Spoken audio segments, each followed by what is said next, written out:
Last summer, at a funeral here at the parish, I met a man who had come in from Los Angeles. And as I talked to him, I discovered that he was a film editor in Los Angeles. In fact, he was the editor of a TV series that's rather popular. He had even been nominated for Emmy Awards.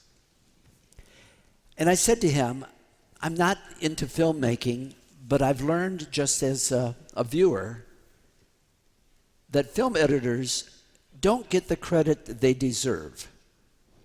And he just beamed and he said, you know, everybody knows the names of the actors in the movies or in the TV shows, and perhaps they know the directors, but nobody seems to know who does the actual editing.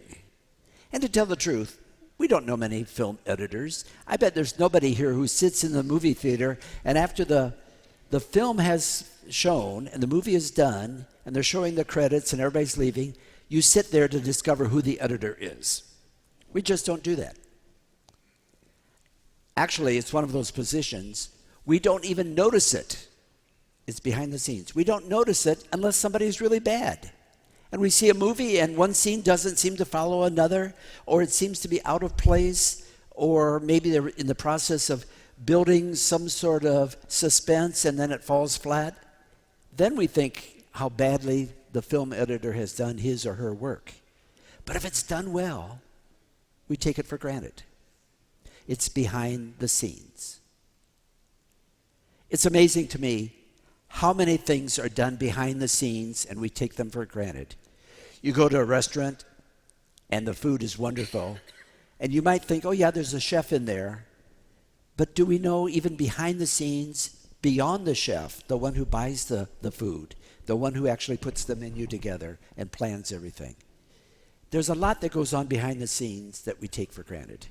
And so it's pretty astounding to me as we begin a new year of ordinary time, and we have what's considered the first miracle of Jesus, at least in the Gospel of John, that most of the people don't know Jesus was involved.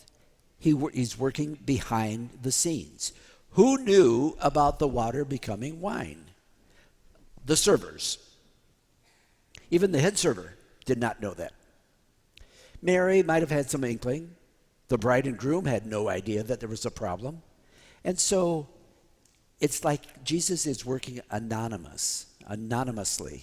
And that's almost counterintuitive for us because we always think that everybody should get credit for what they do.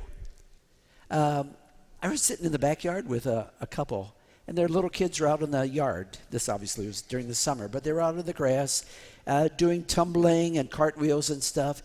And the kids were constantly yelling, hey, Mom, watch this. Or, Dad, did you see that? So that they wanted to get credit for what they were doing.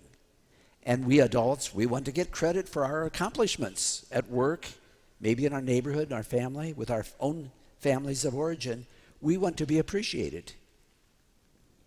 Sometimes, however, we have to work behind the scenes. But Jesus chose to do that in this particular story. Now, why was he so behind the scenes? Well, obviously, he didn't want to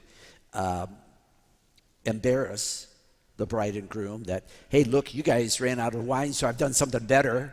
No, he wasn't going to do that. But if you look at all the scriptures, over and over again, Jesus plays down his miracles. He's not about razzle-dazzle.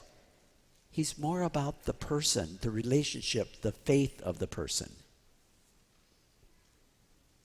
So I think to myself, how often is Jesus, how often is God working behind the scenes anonymously for all of us? And you know what? When it happens, it's the very same thing. It's water being turned into good wine. If I look at the history of this parish, 17 years, and as we've built the parish and we've worked hard in so many ways, we have put our own best efforts into it. Lots of people have worked in many ways, but the end result is so much better. We brought the water of our ordinary work, and Jesus has turned it into the wine of extraordinary accomplishment. It happens. It happens in our own lives if we're honest about it. But like the film editor who seems to be overlooked unless something goes wrong, we don't even notice how much God does with us.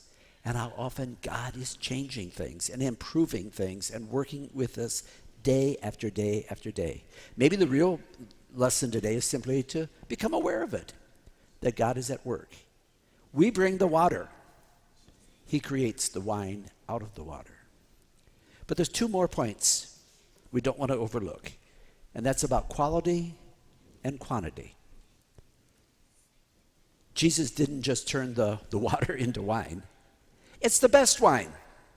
I'm willing to go on the line and say the couple probably had already brought good wine to start with, and everybody was happy.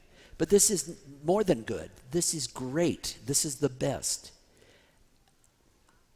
God doesn't just get by. God gives us quality over and over again. And then there's the quantity. How many of you did the math as I was reading that gospel passage? 6 stone water jars. Yeah, I'm seeing some of you are nodding your head. You had sat down, maybe your calculator.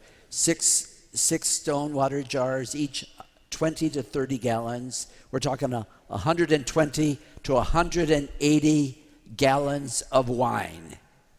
That's a whole lot of wine in anybody's book or at any wedding, because God doesn't just get by. God is gracious and giving above and beyond.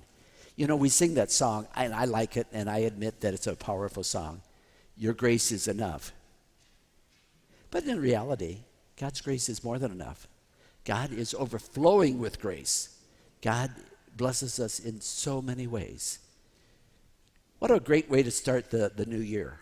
Conscious that God is working within us, transforming us, and often doing it behind the scenes. This year, we want to acknowledge that, be aware of it, and have hearts filled with gratitude.